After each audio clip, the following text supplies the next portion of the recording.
बिहार के अररिया में पुलिस ने 250 गैस सिलेंडर जब्त की। यूपी के हापुड़ में एक घर से 55 भरे हुए सिलेंडर बरामद होने का आरोप है कि ये सपा नेता का घर था जहां से सिलेंडर मिले। तो अखिलेश यादव अपने नेता को भी समझाएं। वहीं एमपी के बिलासपुर में पुलिस ने छापा मारा तो एलपीजी के 126 सिलेंडर बरामद हो गए। चल क्या रहा है बॉस? एक तरफ तो एलपीजी के मामले में धुआंधार पॉलिटिक्स हो रही है, दूसरी तरफ आप यह भी देखें कि एलपीजी की जो सप्लाई ईरान के रास्ते में रुकी है उसके लिए प्रधानमंत्री नरेंद्र मोदी खुद लगे हुए भी हैं कि कैसे यह रास्ता खुले। कल ही प्रधानमंत्री मोदी की ईरान के राष्ट्रपति मसूद पेजेश्कियन से फोन पर बात हुई और इस बातचीत में पीएम मोदी ने युद्ध के भड़कने और लोगों की जान जाने पर चिंता जताई। पीएम मोदी ने बताया कि भारतीयों की सुरक्षा और एनर्जी जरूरतें हमारी प्राथमिकता है। इसके साथ ही पीएम मोदी ने शांति स्थिरता पर जोर दिया। पीएम मोदी ने ईरान के राष्ट्रपति के साथ बातचीत में डायलॉग और डिप्लोमेसी पर जोर दिया। आधिकारिक जानकारी के मुताबिक ईरान के राष्ट्रपति ने पीएम मोदी को मौजूदा हालात की जानकारी दी। दोनों नेताओं ने संपर्क में रहने पर सहमति जताई।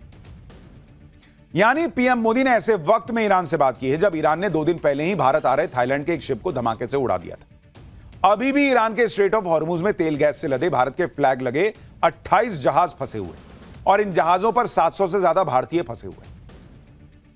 तो ऐसा नहीं है कि पीएम मोदी नहीं लगे हैं, वो भी लगाए हुए हैं पूरा जोर कि कैसे जो है वो मामला सलटे। इसके अलावा गल्फ रीजन में 23,000 भारतीय ऐसे हैं जो शिपिंग इंडस्ट्री से जुड़े हैं, उनकी सुरक्षा भी भारत की प्राथमिकता है।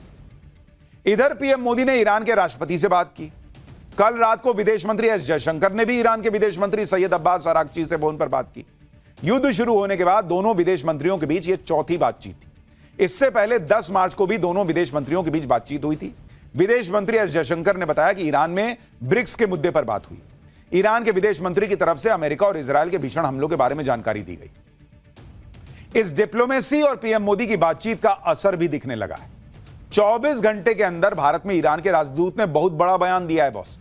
भारत में ईरान के राजदूत से जब यह सवाल हुआ कि क्या भारत के जहाजों को ईरान से सेफ पैसेज मिलेगा, तो ईरान के राजदूत ने कहा है कि आप 2 से 3 घंटे में इसका असर देख सकते हैं। ईरान के राजदूत ने दावा किया कि युद्ध के बाद भारत ने उसकी मदद की है। भारत हमारा दोस्त है, ईरान के राजदूत कह रहे हैं, और वो कह रहे हैं 2-3 घंटे में आपको असर दिखने लगेगा कि भारत के जहाजों को रास्ता मिलेगा या नहीं। सुनिए वो कितनी बड़ी बात कह रहे हैं। India gets safe passage through the Strait of Hormuz. Yes. You can see the future, and I think that after 2 or 3 hours. But you said some good news in 1 to 3 days. You said something. Yeah. Because we believe that. We believe that Iran and India are friends. So you believe some good news? No. We have common interest. We have common faith. And I, as ambassador in India, Iran in India, I said to you that government of India in this situation after the war help us and in different fields. Thank you. Iran के भरोसे के बीच आज straight of Hormuz से एक बड़ी खबर आई। Shipping ministry की तरफ से बताया गया कि भारत के झंडे लगे 28 जहाज स्ट्रेट ऑफ हॉर्मुज में फंसे, उसमें से एक जहाज स्ट्रेट ऑफ हॉर्मुज से पार करके आगे बढ़ा है। शिपिंग मंत्रालय ने बताया कि भारत का फ्लैग लगा जग प्रकाश नाम का एक oil tanker straight of Hormuz से सुरक्षित गुजर गया है। इस जहाज में गैसोलीन है। यह जहाज ओमान से अफ्रीका की तरफ जा रहा है। शिपिंग मंत्रालय ने बताया कि भारत के फ्लैग लगे 28 जहाज फंसे हुए हैं। इसमें से 24 जहाज हॉर्मुज स्ट्रेट के वेस्ट में है, 4 ईस्ट में। जो ईस्ट में है उसमें से एक जहाज अब अफ्रीका के लिए रवाना हो गया है। यह जहाज ओमान के सोहार पोर्ट से निकला था और अब 21 मार्च को तंजानिया पहुंचेगा। अभी भी भारत के फ्लैग वाले 27 जहाज फंसे हैं, उसमें कुल 744 क्रू मेंबर फंसे हैं। शिपिंग मंत्रालय ने बताया कि सभी जहाजों और क्रू की लगातार मॉनिटरिंग हो रही है। एक तरफ तो यह प्रयास चल रहा है कि तेल गैस की जितनी सप्लाई बाहर से रुकी पड़ी है उसको शुरू कराया जाए ताकि यह संकट टले। इंपोर्ट में जितनी कमी हो रही है उससे कहीं ना कहीं यह पूरा किया जा सके और लोगों तक तेल गैस की पर्याप्त सप्लाई को सुनिश्चित किया जा सके लंबे समय तक। लेकिन कुछ लोग ऐसे भी हैं जो हमेशा ऐसे क्राइसिस में मौका ढूंढ लेते हैं मुनाफाखोरी का। जमाखोरी और कालाबाजारी करने वाले ऐसे ही मौके की तलाश में रहते हैं और इस वक्त वही हो रहा है। जमाखोरी और कालाबाजारी करने वाले एक्टिव हो गए और इन पर ताबड़तोड़ छापे पड़ रहे हैं। यूपी से छत्तीसगढ़ तक और बिहार से बंगाल तक जमाखोरों पर एक्शन हो रहा है। बिहार के अररिया में पुलिस ने 250 गैस सिलेंडर जब्त किया है। उसकी तस्वीरें चलाइए। जो गैस सिलेंडर मिला है अलग अलग जगहों पे बॉस, अभी आपको तस्वीर दिखाऊंगा। अलग अलग जगहों पर जमाखोरी हो रही है। बिहार के अररिया में पुलिस ने 250 गैस सिलेंडर जब्त किए। तो यूपी के हापुड़ में समाजवादी पार्टी के नेता अब्दुल रेहान के घर से 55 भरे हुए सिलेंडर बरामद होने की खबर है। स्थानीय लोगों का दावा है कि अब्दुल रेहान ब्लैक में 2-2 हजार रुपए में सिलेंडर बेच रहा था। वहीं मध्य प्रदेश के बिलासपुर में पुलिस ने छापा मारा तो एलपीजी के 126 घरेलू सिलेंडर बरामद किए गए, जबकि कोलकाता में एक गैस एजेंसी पर सिलेंडर की कालाबाजारी के शक में पुलिस ने छापा मारा और रजिस्टर से स्टॉक का मिलान किया गया। जरा कोलकाता से ये ग्राउंड रिपोर्ट देखिए, तब तक मैं वो तस्वीरें भी आ जाएंगी, वो आपको दिखाता हूं। कोलकाता के एक इंडियन गैस एजेंसी में मौजूद है और फिलहाल यहाँ पर कोलकाता पुलिस की एनफोर्समेंट ब्रांच के अफसर जो है रेड कर रहे हैं। हम आपको तस्वीरों के माध्यम से दिखाना चाहेंगे। इसी इंडियन जो एजेंसी का दफ्तर है वहां पर कोलकाता पुलिस के जो अधिकारी है यहाँ पहुंचे हैं और तमाम चीजें चेक की जा रही कि उनके इन्वेंट्री में कितने गैस सिलेंडर है, कितने दिनों का बैकलॉग है और कहीं ब्लैक मार्केटिंग तो नहीं हो रहा है, इसको देखने के लिए, क्योंकि कल ही जो राज्य सरकार है उनके तरफ से एसओपी जारी किया गया है और ये इंस्ट्रक्शन दिए गए हैं हर जिले के डीएम और एसपी को कि कहीं भी कोई होर्डिंग ना हो या फिर काला बाजारी ना हो, ब्लैक मार्केटिंग ना हो और सिलेंडर को बेचा ना जाए। इसीलिए जो है तमाम जगहों पर रेड चल रही है। दक्षिण कोलकाता के दक्षिणापर्ण में भी इसी एक इंडियन गैस एजेंसी के दफ्तर में फिलहाल रेड चला रहे हैं कोलकाता पुलिस के एनफोर्समेंट ब्रांच के अधिकारी।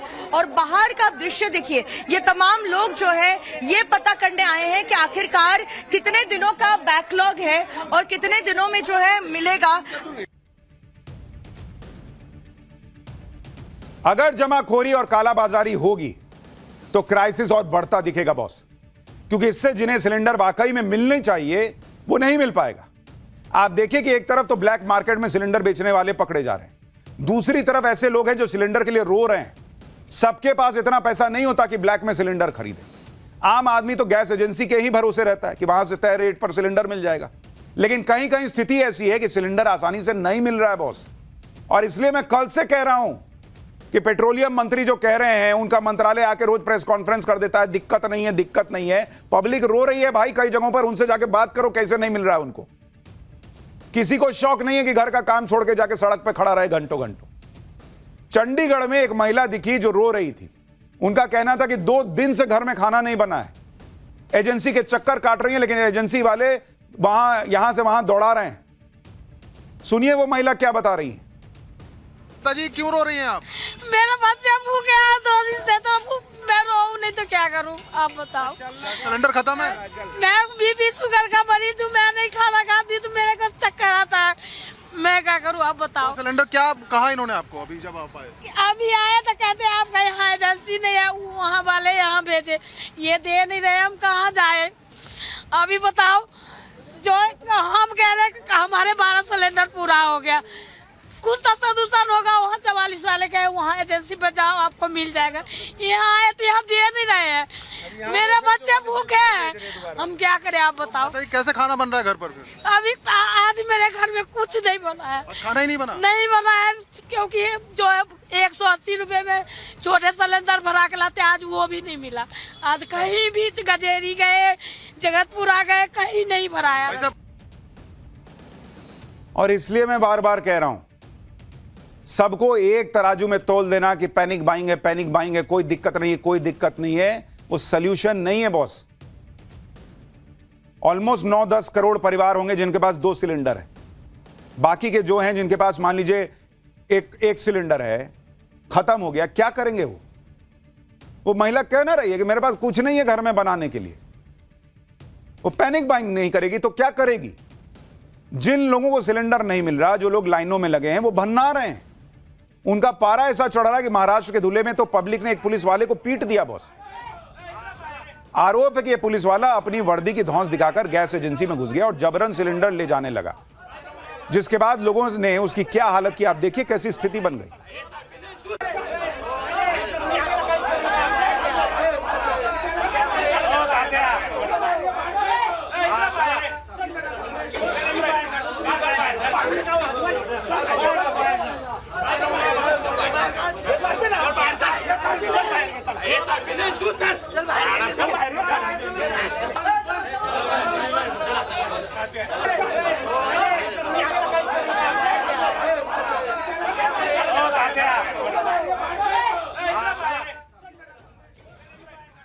जो लोग लंबी लंबी लाइनें लगाकर खड़े हैं उनके बीच में कोई वीआईपी बनकर घुस जाएगा, सिलेंडर लेकर चला जाने का प्रयास करेगा तो पब्लिक को तो गुस्सा आएगा ही। लखनऊ के अलीगंज में सिलेंडर की इतनी मारामारी हुई कि लोगों की रात सिलेंडर वाली लाइन में बीत रही है। लोग रात के 12 बजे से आकर एजेंसी के सामने लाइन लगा रहे हैं। ये आपको तस्वीर दिखा रहा हूं लखनऊ की। आज तो यहां 1 किलोमीटर लंबी लाइन लगी हुई थी। कई लोगों ने बताया कि वो पिछले 4 दिनों से सिलेंडर के लिए लाइन में लग रहे हैं, लेकिन सिलेंडर मिल नहीं रहा है। तो जो लोग कह रहे हैं कि बस बुक कीजिए मिल जाएगा, ये कौन से लोग हैं मुझे ये बताइए। इनको मजा आ रहा है कि चलते हैं वहां सिलेंडर रख के उसी पे बैठ के मोबाइल देखेंगे। इनकी तकलीफ भी समझिए बॉस। बार बार कह रहा हूं कि ऐसा नहीं है कि सब कुछ बहुत बढ़िया है और ऐसा भी नहीं है सब कुछ खत्म हो गया, लेकिन यही सच है बीच का। सुनिए लोग खुद क्या बता रहे हैं। 2 बजे रात से हम लोग खड़े हैं, अभी तक 3 बजे गाड़ी आई। 3 बजे सुबह 2 बजे सिलेंडर के लिए। हाँ 2 बजे ऑनलाइन बुक किया, सब कर रहा है, सब कागज लिए। 1 तारीख को बुक था मेरा। एक बार आपको तस्वीर दिखाते हैं। देखिए ये कितनी लंबी लाइन है। अगर आप चलें तो करीब 1 किलोमीटर लंबा आपको चलना पड़ेगा। लोग सुबह से 3 बजे से 4 बजे से 5 बजे से इन कतारों में खड़े हैं। तस्वीरें आप देखते हैं, यही लंबी कतारों की। कितनी लंबी कतार है। कब से खड़े हो भैया, कब से आप लोग हैं? सर 6 बजे से। सुबह 6 बजे से जी। कुछ लोग 3 बजे बता रहे हैं। आप 12 बजे रात से बैठे हैं हम लोग सिलेंडर के लिए। और क्या नहीं पूछिए, आगे वाले पूछिए। 12 बजे रात से बैठे सर, 12 बजे रात से बैठे हैं। किसी को 4 दिन से लौट के जा रहे, किसी को कुछ नहीं मिला। पहली बार आए हो, इससे पहले भी लाइन लगी थी? पहली बार इतनी मोटी लाइन लगे। कब से आप खड़े हो? 6 बजे से। सुबह 6 बजे से। ये देखिए कतारें आपको दिखाते हैं, कितनी लंबी कतारें लगी हैं। भाई साहब कुछ पूछ लेना। बताइए कब से आप लोग खड़े हो लाइन में? जी हम 4 दिन से लगातार खड़े हैं। पर्ची कटी हुई है, डेट देख लीजिए कितने तारीख को है, कितने तारीख को हम लोगों ने ली है। जी हाँ, एक किताब जो हमारी है वो भी देख लीजिए। और 4 दिन से लगातार मैं दौड़ रहा हूँ। इतनी लंबी लंबी लाइन लगने के पीछे सिर्फ एलपीजी सप्लाई की एक दिक्कत नहीं है, बल्कि एक बड़ी समस्या बुकिंग को लेकर भी लोग झेल रहे हैं। कई जगहों पर कई तेल कंपनियों की गैस बुकिंग करने वाली व्यवस्था फेल हो गई कह रहे हैं लोग। ना ऐप से बुकिंग हो रही है ना फोन से। मजबूरी में लोगों को एजेंसी पर जाकर गैस बुक करानी पड़ रही है। इसलिए एजेंसियों पर भीड़ का रेला संभाले नहीं संभल रहा। तो जो लोग कह रहे हैं कि आप वहां जाइए ही मत, अरे भाई वो कह रहे हैं कि कोई फोन नहीं उठा रहा, ऐप से हो नहीं रहा, तो क्या करें, घर पे सोए रहें कि जब कभी ऐप चलेगा तब हम देखेंगे कि बुक होगा कि नहीं। सुनिए दिल्ली में करोल बाग के लोग खुद क्या बता रहे हैं। सर ये बताइए कितने बजे से आप लोग यहाँ खड़े हैं? 8 बजे से खड़े हैं जी। हम बहुत परेशानी है, हमारी टांगों में दम नहीं है, क्या करें। ऑनलाइन होते थे ना वो बंद कर दिए उन्होंने। हम तो घर बैठे ऑनलाइन करते, हम आते कि यहाँ पे फिर ऑनलाइन खोल दे तो घर सब कितनी भीड़ ना हो। यानी ऑनलाइन बुक नहीं हो पा रहा? नहीं बुक हो रहा, ऑनलाइन बुक नहीं कर रहे हैं। अगर बुक हो तो कोई इतनी भीड़ ना हो। ऑनलाइन भी बुक नहीं हो रहा, फोन का सिस्टम भी खत्म कर दिया बिल्कुल ही। बहुत ज्यादा बहुत दिक्कत आ रही है उसमें। कितने बजे से आप लोग खड़े हैं? 8:30 बजे से। पहले ऑनलाइन बुक होता था, इस बार ऑनलाइन नहीं हो रहा है बुक, नहीं कुछ बोल ही नहीं रहे उसमें, कुछ नहीं बोल रहे उसमें। अगर ऑनलाइन बुक होता तो आप लोग इतना संघर्ष करने की जरूरत नहीं पड़ती। अगर ऑनलाइन बुक नहीं होता तो आने नहीं पड़ता। हमें जरूरत क्या चीज की थी? ऑनलाइन बुक ही नहीं ले रहे हैं, बंद कर दिया इन्होंने ऑनलाइन बुक। सुबह से आके बैठे हैं? सुबह से आके बैठे बड़े भाई, 7 बजे से आके बैठे हैं, कोई खुल ही नहीं रहा अभी तक। बहुत परेशानी हो रही है। 3 दिन हो गए, 3 दिन वापसी जा रहे हैं, कल भी वापसी चले गए।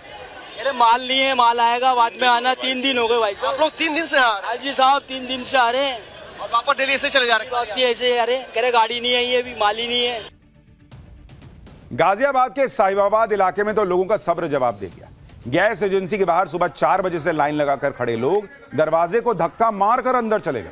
लोगों का आरोप था कि ऑनलाइन बुकिंग नहीं हो रही है। जब लोग हमारे कैमरे पर एजेंसी की पोल खोल रहे थे तब एजेंसी के अधिकारी चिढ़ गए, कहने लगे कि हमारी वजह से लोग परेशान हो रहे हैं। लेकिन पब्लिक ने चिल्लाकर कह दिया कि वो हमारी वजह से नहीं, एजेंसी की कारस्तानी से परेशान हो रहे हैं। इसके बाद एजेंसी के अधिकारी की बोलती बंद हो गई। सुनिए जरा। केवाईसी कराने आए, क्या करने आए? ये मेरा कागज मैंने जनवरी में लिया, मैं अपना बुकिंग भी कराने आया, केवाईसी भी दोनों कराए और बुकिंग भी नहीं हो रही। ये भी तो गलती है, बुकिंग लाई नहीं रहे कि करना क्या है, कुछ पता भी नहीं रहे, बस इधर उधर हवा में घूम रहे हैं। तो हमें अपना काम करने दे दीजिए। आप कीजिए, हम तो चाहते हैं आप काम करें, इन लोगों की लाइन खत्म हो जाए। जो यहाँ भाई मतलब में जमघट लगा रखा है। नहीं हमने नहीं लगा रखा, हम चाहते हैं ये आपकी वजह से जमघट। भाई एक मिनट, आप हमारी वजह से लगे हुए हैं या इनकी वजह से लगे हुए हैं? सबका काम सबने बता दिया किसकी वजह से काम मैं कर रहा था ना। नहीं, आपका सर्वर क्यों नहीं चल रहा? वो चीज तो कंपनी क्या बताऊं आपको, दिखाया ना मैंने। कितनी देर से एक व्यक्ति पे कितना टाइम लग रहा है? एक व्यक्ति पे कितना टाइम लग रहा है? क्यों एक व्यक्ति पे कितना टाइम लग रहा है? पिछले आधे घंटे से ये सर्वर चल ही नहीं रहा है। अब परेशान ये लोग हो रहे हैं जो बेचारे बाहर लाइन में लगे हुए हैं। उनका तो मिलना चाहिए ना, उनको नहीं मिल रहा जिनकी बुकिंग है। कई जगहों से ऐसी तस्वीरें आज भी आई कि गैस एजेंसियों पर बेहिसाब भीड़ लगी। जम्मू का हाल देखिए, गैस एजेंसी के दफ्तर में पैर रखने की जगह नहीं है।